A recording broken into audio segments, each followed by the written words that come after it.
ঢাকা বিশ্ববিদ্যালয়ে ডাকসু নির্বাচনের তফসিল ঘোষণা করা হয়েছে এবং আজকে থেকে মনোনয়নপত্র সংগ্রহ শুরু হয়েছে। বিশ্ববিদ্যালয়ে একটা আমেজ চলছে, শিক্ষার্থীরা ইতিমধ্যে অনেকেই মনোনয়ন সংগ্রহ করছেন।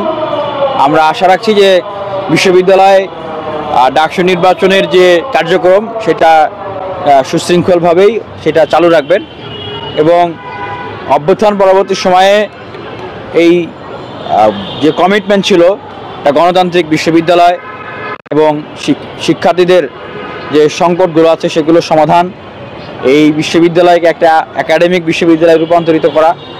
আমরা আশা করছি যে বিশ্ববিদ্যালয় শিক্ষার্থীদের হাতে এখন যে শক্তিটা আছে ডাকসুতে ভোট দেওয়া এবং নির্বাচন করার শক্তি, সেই শক্তিটাকে তারা কাজে লাগাবে। সেই শক্তিটাকে কাজে লাগিয়ে আগামী দিনের বিশ্ববিদ্যালয়কে তারা বিনির্মাণ করবে।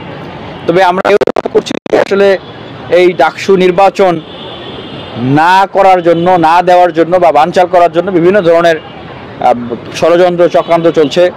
11 মাসে কিন্তু ডাকসু নির্বাচন একটা হয়ে যাওয়ার কথা ছিল, কিন্তু আপনারা দেখেছেন যে এই ডাকসুর জন্য আমাদেরকে অনেক আন্দোলন করতে হয়েছে, অনশন, অবস্থান, প্রতিবাদ, বিক্ষোভ, মিছিল।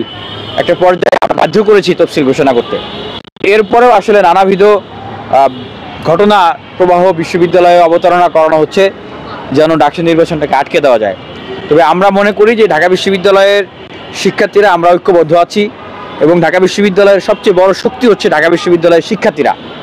আমরা এখন ছাত্র সংসদ চাই, আমরা চাই যে নতুন করে আর কোনোভাবেই সেই মাসল পাওয়ার আর ব্ল্যাক মানির যে দখলদারিত্বের পলিটিক্স এটা বিশ্ববিদ্যালয়ে এটা হলে আর ফিরে না আসুক।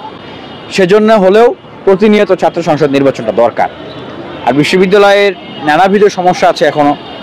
বিশ্ববিদ্যালয়ের সবচেয়ে বড় যে ক্রাইসিস আমরা যেটা দেখে এসেছি, মানে মাদার অফ অল প্রবলেম, আপনার হচ্ছে মানে মাদার অফ অল ক্রাইসিস, আবাসন সংকট। সেই সংকট প্রত্যেকটা স্টুডেন্টেরই আসলে একটা বেড, একটা টেবিল, সিট দরকার, যেটার জন্য অবশ্যই কাজ করতে হবে।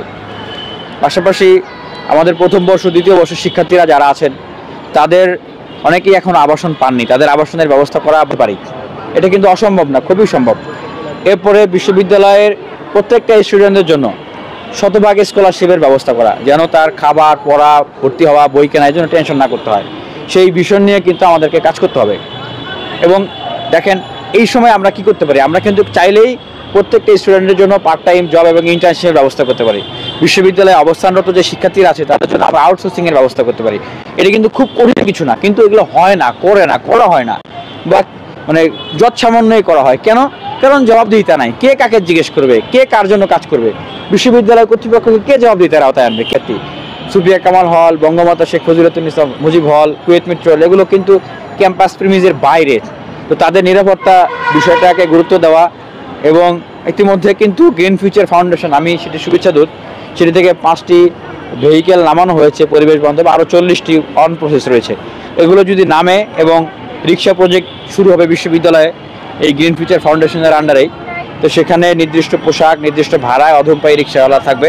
তো এইগুলো হলে এই বিষয়গুলো আসলে সমাধান করতে হবে।